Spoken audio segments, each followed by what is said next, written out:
I'm Richard Bass with Karari America, and welcome to part 2 of Ehcma's Best Practice Fall Protection. We kind of got off a little bit on the PPE, right? And we're talking about the SRLs, but in the event someone actually falls and they're hanging, one of the things that we've talked about before is the stirrups, right?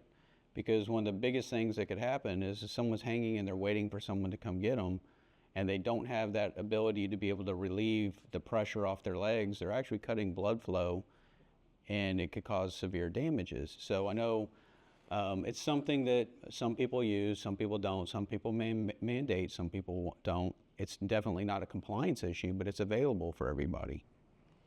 Yeah, we cover it in training. We have them available. We haven't got to the point that we tell people they have to go deploy them and use them. You'll find folks that have them hanging on their harness as they go on the field, but not everybody does. I mean, really and truly, we need to get to a point where we're not putting in people in harnesses, right? I mean, there's so many new engineered systems out there now, modular work platforms that they can erect and then after the turnaround take down, that, things that could be developed and built that are, they're engineered that way and not something that someone's up there hammering together with some nails and some toe boards and things. They're actually welded in and engineered. Mm-hmm. One thing I'll add to the conversation is that if you're going to have one on your harness, you need to make sure that that person's trained on how to use it, right? Because I've seen at some sites or some places where they're automatically adding them to every single harness, and that person really doesn't know whether the person's competent on how to use it. Yeah, or exactly, because it may look completely different, right? So That's yeah, the cool thing. yeah, that's right. Yeah, exactly. So that's also the important part, right? Yeah, we include it just like in our training too, but I think one of the hard aspects is to actually recreate that scenario like in the field with everybody. So you think about it after you fall, I mean, it's a whole different scenario. You fall, right? Especially being where it was, how far it was. Hopefully you're an SRL.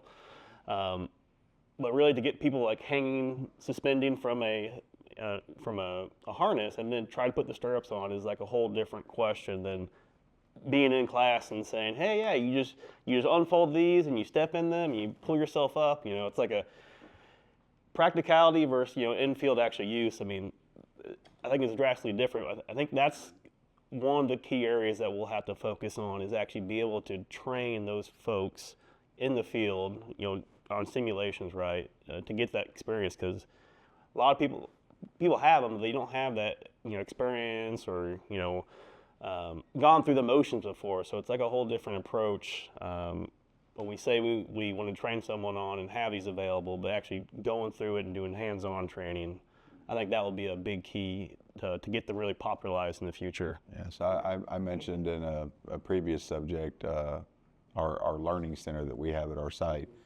To put a harness on our site, you have to go down and put it on. You actually have to be suspended before you leave training. In addition, you actually have to deploy one of those and stand in it to demonstrate you know how to use it. So I know Paul's been to our site to look at our training center. We unfortunately didn't have training going on, but annually that's one of our required courses that you have to go through. It's awesome. Yeah, I mean, so we're talking about different best practices with fall protection, and really one of the things that's really changed a lot is the, rope access, right? Right. Rope access, and then using drones to be able to do some of your, inspections, right? Those are best practices. Those are things that are removing those exposures, keeping people off of those ladders, in those situations. And, and also one of the biggest things that I think that we've seen with the rope access and some of the drone use, less scaffolds in your units. So that means less people getting hurt just walking through your units, not paying attention and running into one. Little stuff like that. I mean, you go into the average site during a turnaround and with scaffolding, and man, if you have, it's a maze. We deployed rope access about 3 years ago, and we actually sent 3 of our Celanese employees off-site to get IRATA-SPRATA certified, just so they could actually write the permits for the rope access folks.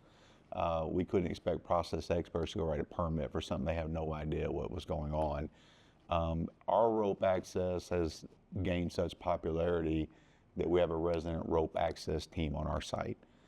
So they actually can do blind installation, they do inspection, they do installation, coatings, but the original scope has broadened so widely that they're now part of our resident contract workforce. We have a group of 4 that stay on site, and that has actually reduced our scaffolding head count because of that.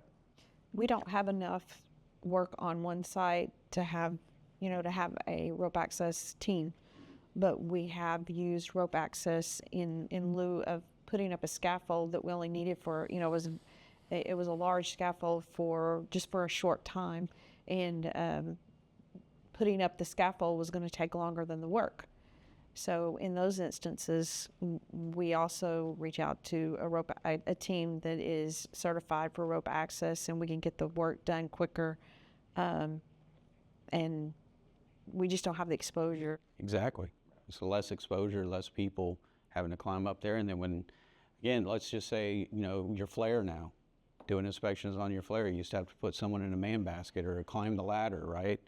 Now they're doing it with drones. You can get the, and man, the footage is a lot better. Everyone can see it. Has anyone experienced, like during a turnaround, drones being used to deliver like kitting? There's somebody up on, like, say, the top of a column and working where they're actually using drones to deliver. So that reduces exposures there too, right? Because then people aren't lifting the equipment up. They're actually delivering it with drones. We haven't personally used it, but I saw like a little demonstration on how they're using it at places. It's pretty amazing. Yeah, one of the other things I think that we've done a pretty good job on these last couple of years, and we have more room to go, but when you think about elevator work, it's also about prevention of dropped objects.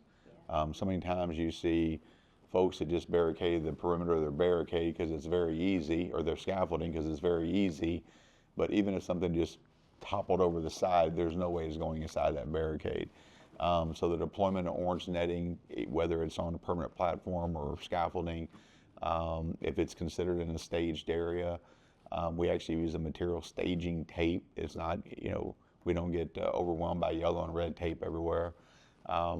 But I really think we could probably even have more there, but in large part when we have folks that are elevator working, you'll see tool tethers being used and other prevention methods. And that's one of the things that I think we're developing a better cadence about right now. So for your scaffolding, you were talking about the netting. Do you require it just during turnarounds or all? No, all year. Okay, good. Yeah, and we actually include netting on permanent platforms if you're working in the area. On permanent platforms as well, yeah, okay. So we are moving to that, but I was gonna ask you, how long have y'all had that whole requirement for tool tethers, netting, kind of the whole dropped object prevention? It's, I would tell you it's been an evolution, but the netting it probably started about 7 years ago. And we're to the point now where we're seeing more tool tethering going on, using the kind of canvas buckets that if they got caught up on a runner as you're lifting it and they tipped upside down, we're not dropping things because they're secured inside the bucket. Yeah, yeah.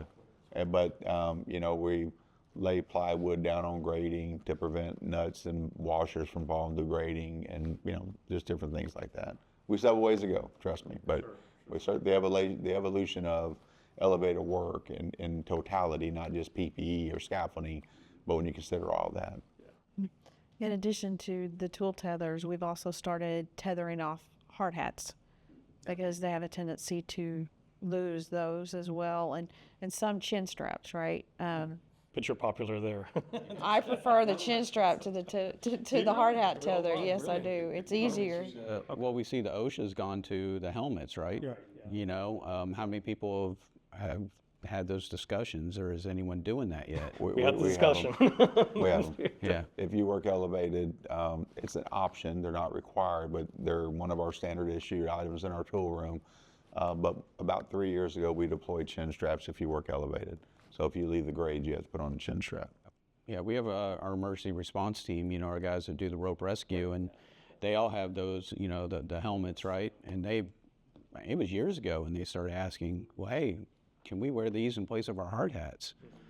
So then it's like something that we're able to do, but it's something that, until someone asks or whatever, no one's really thought about. But now it's definitely something that I think you're going to see more of a value in it in the future. I think you're going to see less of the traditional hard hats and more of the, the helmets. And it's kind of funny. We started talking about fall protection, but in reality, that's all of this is fall protection. Dropped objects are part of fall protection.